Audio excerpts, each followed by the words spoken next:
Oi, gente!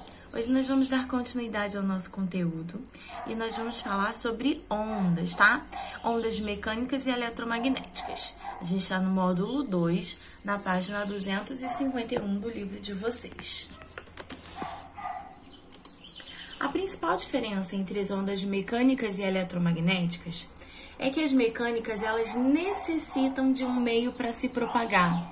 O som, por exemplo, ele só consegue se expandir se houver um meio. Esse meio pode ser a água, pode ser o ar, pode ser o solo, tá? As ondas eletromagnéticas, elas não precisam de um meio para se propagar. Elas se propagam até no vácuo, como, por exemplo, a luz.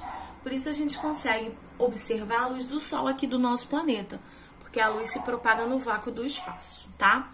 Essas ondas eletromagnéticas, elas são chamadas de rádio ou radiação. Existem radiações não ionizantes e radiações ionizantes.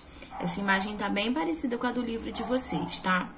Então, as não ionizantes são as ondas baixas, as ondas que a gente chama de rádio, que são TV, Wi-Fi, e as micro-ondas, e as ondas do infravermelho e da luz visível. A partir daí, essa radiação já é ionizante. Então, nós temos ultravioleta, raio-x e raio gama, tá? Essas ondas, elas são um pouco mais perigosas. O Sol, ele vai emitir ultravioleta, luz visível e infravermelho. Por conta do ultravioleta que a gente precisa utilizar o protetor solar, tá? As propriedades das ondas eletromagnéticas, elas vão se diferenciar pela faixa de frequência, como a gente viu aqui, ó. As frequências são diferentes, tá? E aí, o que eu falei para vocês do Sol. A única luz do Sol que é visível para os nossos olhos é a luz visível, que a gente chama mesmo, tá? O nosso corpo, ele sente tanto o infravermelho quanto o ultravioleta. As ondas sonoras são mecânicas, já falei para vocês, e elas se propagam também pelo ar e principalmente pelo ar, tá? O ser humano, ele consegue ouvir de 20 a 20 mil. Quando tiver abaixo de 20, a gente chama de infrassom.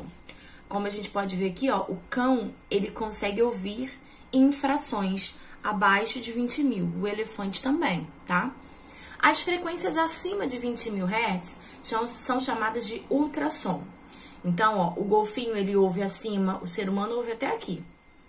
Os outros animais aqui, ó, estão todos ouvindo acima, tá? Acima dos sons audíveis na orelha humana.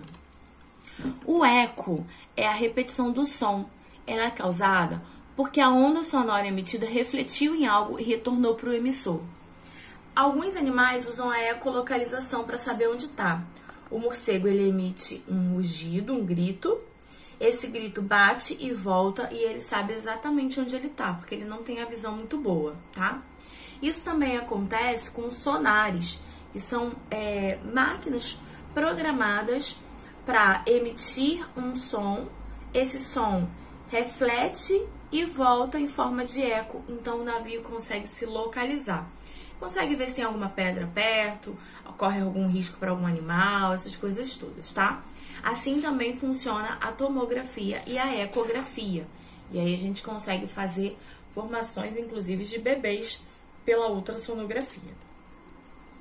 A frequência e a amplitude, elas oferecem aos sons as características de intensidade, altura e timbre, tá?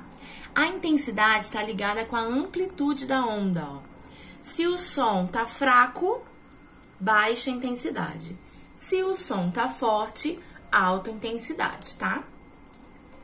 A altura da onda tem relação com a frequência. O grave, ele tá todo acima do meio e o agudo, ele tá mais separadinho e na parte de baixo e de cima. O timbre tá relacionado com o formato da onda.